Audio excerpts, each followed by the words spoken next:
लीजिए पलट गया परिणाम। और परिणाम के पलटने के साथ साथ सुप्रीम कोर्ट ने लगा दिया लताड़। ये क्या समझ रखा है लोकतंत्र को? मजाक है? हाईजैक करोगे? न केवल परिणाम पलटा बल्कि जिस बीजेपी प्रत्याशी को जिताने के लिए एड़ी चोटी का जोर लगा दिया था उसे हारा हुआ साबित कर दिया। सुप्रीम कोर्ट ने दो बड़े तोहफे दिए बीजेपी को। पहला ये लताड़ लगाई, दूसरा ये कह दिया कि भाई आपराधिक मामले दर्ज किए जाएं। आज आपको इस वक्त की बड़ी खबर दिखाने जा रहा हूं। एक एक जगह जाकर यही, जहां चुनाव ईवीएम और चुनाव आयुक्त काम ना आ पाए, वहां पर कुछ इस तरीके से खेला करके अपने कैंडिडेट बढ़ाने की कोशिश हो रही थी। एक तरफ पश्चिम बंगाल में फंसे हुए हैं तो वहीं दूसरी तरफ सुप्रीम कोर्ट के दरवाजे से एक बहुत बड़ा फैसला निकलकर सामने आया जिसने हालत खराब कर दी बीजेपी की। तो क्या बनी बनाई सरकार बीजेपी की गिरने जा रही है? यह टेंशन पश्चिम बंगाल में क्यों तैरने लगी सुप्रीम कोर्ट के इस आदेश के फौरन बाद खबर दिखाता हूं। नमस्कार, मैं हूं प्राजपल गौतम और आप देख रहे हैं news circle. Bharatiya Janata party के बारे में पता है, पश्चिम बंगाल इतने एक मिनट के लिए छोड़ देते हैं, हम आ जाते हैं तमिलनाडु। तमिलनाडु के बारे में सबने देख लिया। कितने विधायक हैं बीजेपी का? एक। किसके साथ मिलकर लड़े थे? एडीएमके के, है ना, एआईएडीएमके के साथ मिलकर लड़े। उनको आए 47, इनकी आई 1। कुल मिलाकर अगर इन गठबंधन को दे तो 48 सीटें।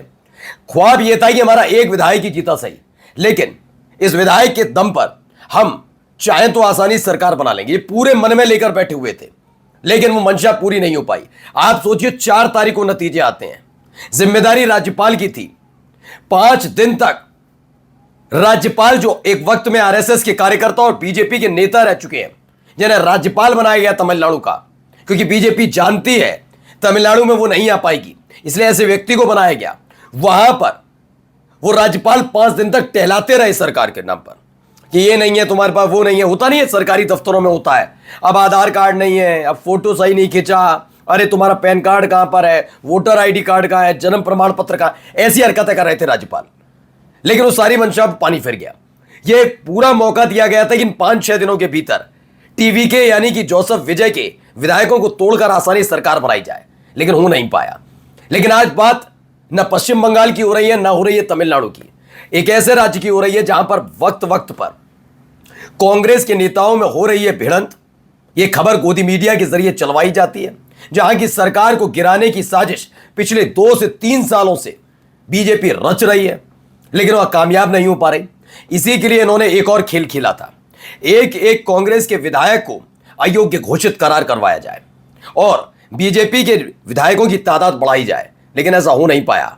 भारतीय जनता पार्टी के जिस विधायक को जिताया गया या जीत घोषित की गई, उसे बताया ये तो हरावल दस्ते का मुखिया है। एक झटके में उसे जीत प्रमाण पत्र छीन लिया। खबर कहां से निकली है?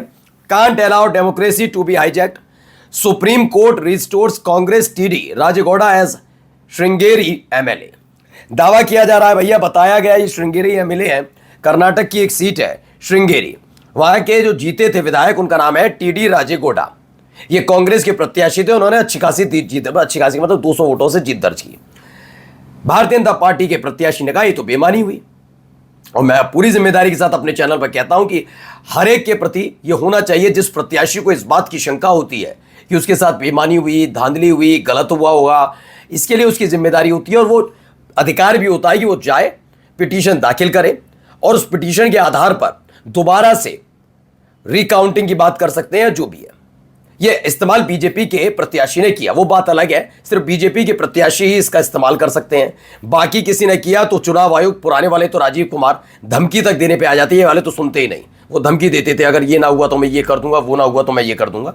विपक्ष को केवल कोसना या फिर उनको धमकी देने के अलावा राजीव कुमार पर कोई काम नहीं था। खैर, मैं फिर कहता हूं कि कोई भी दल का प्रत्याशी हो, निर्दलीय ही क्यों ना हो, उसका पूरा अधिकार होता है। तो ये भाई साहब जो हैं, ये टीडी राजेगौड़ा, ये कांग्रेस के प्रत्याशी चुनाव जीत दर्ज करते हैं 2023 में। लेकिन इसी बीच आते हैं बीजेपी के प्रत्याशी। बीजेपी के जो प्रत्याशी हैं वो सीधे सीधे पहुंचते हैं हाई कोर्ट, मतलब कर्नाटक हाई कोर्ट पहुंचते हैं कि भाई हमारे साथ जज साहब गलत हुआ। जज साहब कहते हैं ठीक है, आप एक बार क्या कहां लग रहा है आपको? तो उन्होंने कहा भाई बैलेट पेपर में लग रहा है। तो उन्होंने कहा चलिए ठीक है, काउंटिंग करा लिए, रिकाउंटिंग कराते हैं। तो इसमें हुआ क्या? रिकाउंटिंग में इन्हें जिता दिया जाता है बीजेपी के प्रत्याशी को। यह मामला जब सुप्रीम कोर्ट पहुंचा तो मामला पलट जाता है और लताड़ पड़ती है अलग से। दो मामले इसमें निकल कर आए, दिखाता हूं। यह बताया Karnataka political breaking. Supreme Court ने कर्नाटक की श्रृंगेरी सीट पर बड़ा खुलासा किया। सुप्रीम कोर्ट ने जो बोला उस पर जरा देखिए, उसमें फैसला भी लिया। उन्होंने कहा हम लोकतंत्र को हाईजैक नहीं होने देंगे। We will not allow democracy to be hijacked. Supreme Court ने कर्नाटक हाईकोर्ट को भी की कड़ी आलोचना की है। उन्होंने कर्नाटक हाईकोर्ट को भी नहीं छोड़ा। उन्होंने बताया सुप्रीम कोर्ट कि कैसे ये पूरा खेला हुआ और उस पर ये सारी चीजें होती नजर आई हैं, ठीक है ना। आगे बताया गया, आंकड़े बताए गए। दरअसल हुआ ये कि साल 2023 में कर्नाटक में चुनाव हुआ था।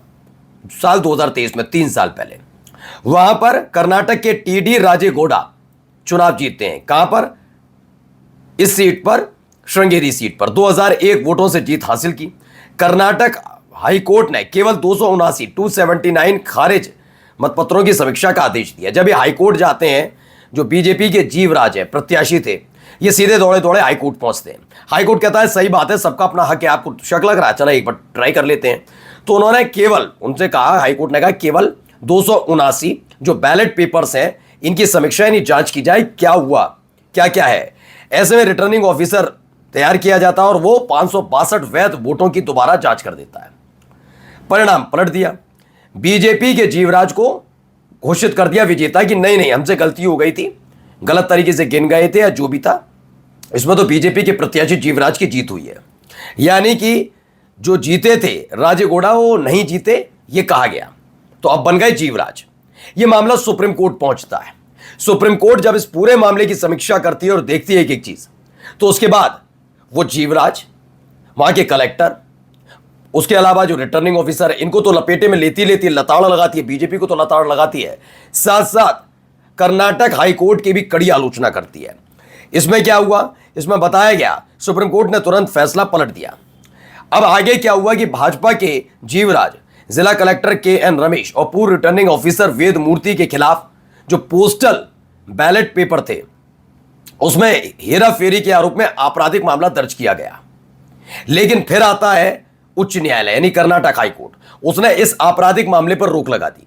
जैसे ये खबर फिर सुप्रीम कोर्ट तक पहुंची, सुप्रीम कोर्ट ने फिर इसमें हस्तक्षेप किया, कहा कि ये होगा भैया, आपराधिक मामला दर्ज होगा, ये अभी ऐसे नहीं चलने वाला। वो चंडीगढ़ में बैठकर बीजेपी का नेता रिटर्निंग ऑफिसर बनकर धांधली करता है? उस पर वो कान पकड़े माफी मांगकर निकल जाओ, ये नहीं चलेगा। अब इन सबके खिलाफ आपराधिक मामला दर्ज होगा। और इसी के साथ फिलहाल कांग्रेस के जो प्रत्याशी हैं वो एक बार फिर से विधायक घोषित किए गए राजेगौड़ा, और बीजेपी को मिली क्या फटकार, बीजेपी की खुली क्या पोल कि भारतीय जनता पार्टी जहां चुनाव नहीं जीतती वहां कैसे चुनाव जीतने के लिए सारे दांव पेच चले जाते हैं। लेकिन फिलहाल बीजेपी के प्रत्याशी के साथ मिलकर इस पूरे खेल में शामिल जितने लोग थे सब पर आपराधिक मामला दर्ज हो रहा है। नमस्कार।